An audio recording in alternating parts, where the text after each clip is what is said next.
ಇವತ್ತು ಈ ಸೀಸನಿನ first double header match first 3:15ಗೆ ನಮಗೆ ಆ್ಯಕ್ಷನಲ್ಲಿ ಸಿಗ್ತಾ ಇರೋದು ಪಂಜಾಬ್ ಮತ್ತು ಡೆಲ್ಲಿ. ವಿಡಿಯೋ ಲೇಟಾಗಿ ಬರ್ತಿದೆ, ದಯವಿಟ್ಟು ಕ್ಷಮೆ ಇರಲಿ.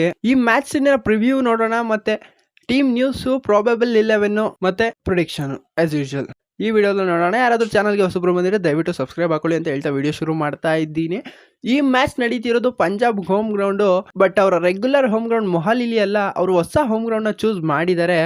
ಅದು ಚಂಡೀಗಢಲ್ಲಿರೋ ಮುಲ್ಲನ್ಪುರದ Maharaja Yadavindra Singh international cricket stadium.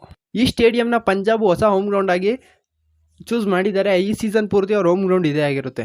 ಇನ್ನು ಇವೆರಡು ಟೀಮ್ಗಳ ಹೆಡ್ ಟು ಹೆಡ್ ನೋಡೋದಾದರೆ ಒಟ್ಟು 32 ಮ್ಯಾಚಸ್ ಆಡಿದ್ದಾರೆ. ಅದರಲ್ಲಿ ಡೆಲ್ಲಿ 15ರಲ್ಲಿ ಗೆದ್ದಿದ್ರೆ ಪಂಜಾಬ್ 16ರಲ್ಲಿ ಜಯ ಸಾಧಿಸಿದ್ದಾರೆ. ಇನ್ನು ನೋ ರಿಸಲ್ಟು 1 ಮ್ಯಾಚು. ಇದರಲ್ಲಿ ಈಕ್ವಲ್ ಆಗಿ ಪರ್ಫಾರ್ಮ್ನ ಮಾಡಿದ್ದಾರೆ ಡೆಲ್ಲಿ ಮತ್ತು ಪಂಜಾಬು.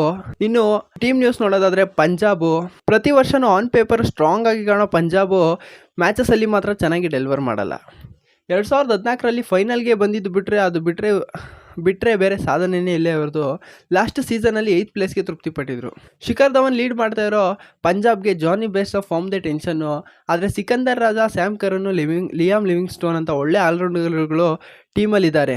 ಜೊತೆಗೆ ಕಗಿಸೋ ರಬಾಡ, ಹರ್ಷದೀಪ್ ಸಿಂಗು ಮತ್ತು ನಮ್ಮ ಪಟೇಲ್ರು ಸೇರ್ಕೊಂಡಿರೋದು ಬ್ಯಾಲೆನ್ಸ್ಡ್ ಆಗಿ ಕಾಣಿಸ್ತಿದೆ ಪಂಜಾಬು. ಇನ್ನು ಇವರ ಪ್ರಾಬಬಲ್ 11 ನೋಡೋದಾದರೆ ಶಿಖರ್ ಧವನ್ ಕ್ಯಾಪ್ಟನ್ ಆಗಿ ಲೀಡ್ ಮಾಡ್ತಾರೆ. ಜೊತೆಗೆ ಜಾನಿ ಬೇಸ್ಟ್ ಬರ್ತಾರೆ. ಒನ್ ಡೌನಲ್ಲಿ ಪ್ರಭ್ಸಿಮ್ರಾನ್ ಸಿಂಗು, ನಂತರ ಲಿಯಾಮ್ ಲಿವಿಂಗ್ಸ್ಟೋನು, ಆಮೇಲೆ Jitesh Sharma wicket keeper, Sam Curran, Rishi Dhawan, Harshal Patel, Kagiso Rabada, Rahul Chahar, Harshdeep Singh, impact player ಆಗಿ ಹರ್ಪ್ರೀತ್ ಬ್ರಾರ್ ಅವ್ರನ್ನ ಇಳಿಸೋ ಸಾಧ್ಯತೆ ಇದೆ. ಇದು ಪಂಜಾಬ್ನ ಪ್ರಾಬಬಲ್ 11 ಆಗಿದೆ. ಇನ್ನು ಡೆಲ್ಲಿ ಟೀಮ್ ನ್ಯೂಸ್ ಕಡೆ ನೋಡೋದಾದರೆ ಡೆಲ್ಲಿ ಟೀಮ್ನ ಸ್ಟಾರ್ ಪ್ಲೇಯರ್ ಪಂತು ಕಂಬ್ಯಾಕ್ ಆಗಿರೋದು ಡೆಲ್ಲಿ ಟೀಮ್ಗೆ ಒಳ್ಳೆ ವಿಚಾರ.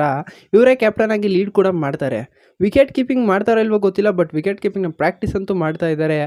David Warner, Mitchell ಮಾರ್ಷು, Prithvi Shaw ಮತ್ತು ಟ್ರಿಸ್ಟನ್ ಸ್ಟಬ್ಸು ಇರೋದ್ರಿಂದ ಬ್ಯಾಟಿಂಗ್ ಲೈನಪ್ ಸ್ಟ್ರಾಂಗ್ ಆಗಿದೆ.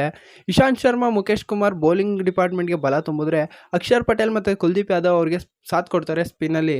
ಇನ್ನು ಡೆಲ್ಲಿ ಟೀಮ್ನ ಪ್ರಾಬಬಲ್ ಪ್ಲೇಯಿಂಗ್ 11 ನೋಡೋದಾದರೆ David Warner, Prithvi Shaw, Mitchell ಮಾರ್ಷು, Rishabh Pantu, ಟ್ರಿಸ್ಟನ್ ಸ್ಟಬ್ಸು, Kumar ಕುಶಾಗ್ರ, Akshar Patel, Kuldeep Yadav, ಆಂಡ್ರಿಸ್ ನಾರ್ಜೆ, Khaleel Ahmed, Mukesh Kumar ಇವರು ಪ್ಲೇಯಿಂಗ್ 11ನಲ್ಲಿ ಇರ್ತಾರೆ. ಇನ್ನು ಲಲಿತ್ ಯಾದವ್ ಇಂಪ್ಯಾಕ್ಟ್ ಪ್ಲೇಯರ್ ಆಗಿ ಬರೋ ಚಾನ್ಸಸ್ ಇದೆ ಅಕಾರ್ಡಿಂಗ್ ಟು ಇದು ಸ್ಟ್ರಾಂಗೆಸ್ಟ್ ಪ್ಲೇಯಿಂಗ್ 11 ಪ್ರಾಬಬಲಿ. ಇನ್ನು ಪ್ರೆಡಿಕ್ಷನ್ ಮಾಡೋದಾದರೆ ನೆನ್ನೆ ಪ್ರೆಡಿಕ್ಷನ್ನು ಒಗ್ಯಾಕ್ಸ್ಕೊಂಡಿದೆ ನಮ್ಮ RCB ಅಂತ ಹೇಳಿದ್ದೆ, ಬಟ್ ಆಗಲಿಲ್ಲ. ಡೆಡ್ಲಿ ಬ್ಯಾಟಿಂಗ್ ಲೈನಪ್ ಇದೆ ಅಂದರೆ ಬ್ಯಾಟಿಂಗ್ ಅವರೇ ಊಷ್ಟ ಆಗೋದ್ರು ಸ್ಟಾರ್ಟಿಂಗು. ಇನ್ನು ಇವತ್ತಿನ ಮ್ಯಾಚ್ ಪ್ರೆಡಿಕ್ಷನ್ ನನ್ನ ಪ್ರಕಾರ ಪಂಜಾಬ್ ಗೆಲ್ತಾರೆ ಅಂತ ಅನಿಸುತ್ತೆ. ನಿಮ್ಮ ಪ್ರಕಾರ ಯಾರು ಗೆಲ್ತಾರೆ ಅಂತ ಕೆಳಗಡೆ ತಿಳಿಸಿ. ಸಿಗೋಣ ಮುಂದಿನ ವಿಡಿಯೋದಲ್ಲಿ.